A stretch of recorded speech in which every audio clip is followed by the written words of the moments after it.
Resident Evil 9 Requiem is already being considered one of the best games in the franchise. Some fans agree, some don't. But one thing is clear, this game is an absolute banger. And now that we have some crucial information about the upcoming DLC, it's not coming this year, but based on insider reports in Capcom's history, it looks like post-launch content is definitely on the way. So today we're breaking down everything: the rumors, the leaks, the possible story expansions, and what this means for the future of the Resident Evil universe. Let's get into it. According to Insider Gaming, Capcom has not officially confirmed any post-launch DLC or story expansions for Resident Evil 9 Requiem. However, reliable Resident Evil insider Dusk Golem has stated that Resident Evil Requiem has DLC that's further along in development. Now, this is interesting. Capcom hasn't made an official announcement yet, and technically, Requiem could be a one-and-done experience. But if we look at Capcom's history with the franchise, that seems very unlikely. Let's break it down. Resident Evil 7A, Biohazard had major expansions like banned footage, and not a hero. Resident Evil Village had the Shadows of Rose story DLC. Even earlier titles in the franchise included paid story expansions or extra content.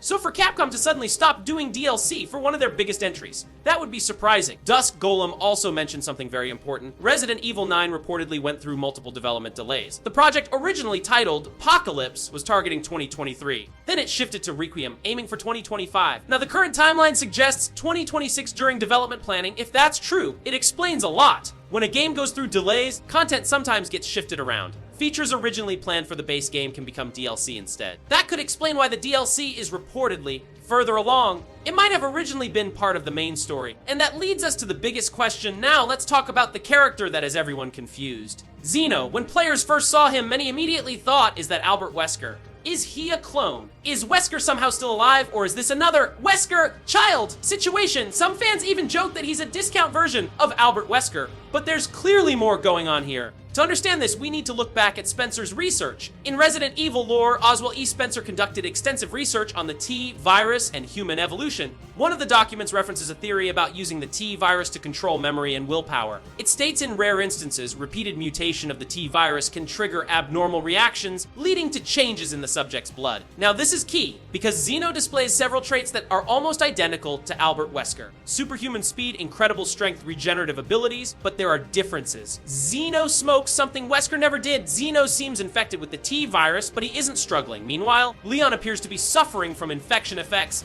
similar to how Wesker's body reacted in the past. So what's really happening here? Here's the biggest mystery: who has Albert Wesker's blood? Because based on the lore, mutation alone isn't enough. To gain those specific physical enhancements, the speed, the strength, the near immortality, you would likely need Wesker's DNA or bloodline. We know about the Wesker Children project. We know that many candidates died, but what if one survived? What if someone recovered preserved blood samples? Or what if Spencer's research was replicated using stored genetic material? Zeno may not be Wesker, but he may be carrying something that belonged to Wesker, and that opens the door for the DLC. If Requiem left unanswered questions about Zeno, Leon's infection, and the origin of Wesker's physiology, then the DLC could explore the true source of Zeno's powers, the fate of Wesker's genetic legacy, the continuation of the T virus mutation experiments, Leon's condition, and whether he can survive it. Capcom loves leaving threads open for post-launch content. And if the DLC is already deep in development, it might focus entirely on resolving the Wesker mystery. This could even lead into Resident Evil 10. Right now, nothing has been officially confirmed by Capcom, but based on insider reports in the franchise's history, DLC for Resident Evil 9 Requiem seems extremely likely. And if the DLC dives deeper into the Wesker bloodline and Zeno's true identity, this could be one of the most important expansions in the series. So now I want to know your thoughts. Do you think Zeno is connected to Albert Wesker? Do you think Wesker could somehow return?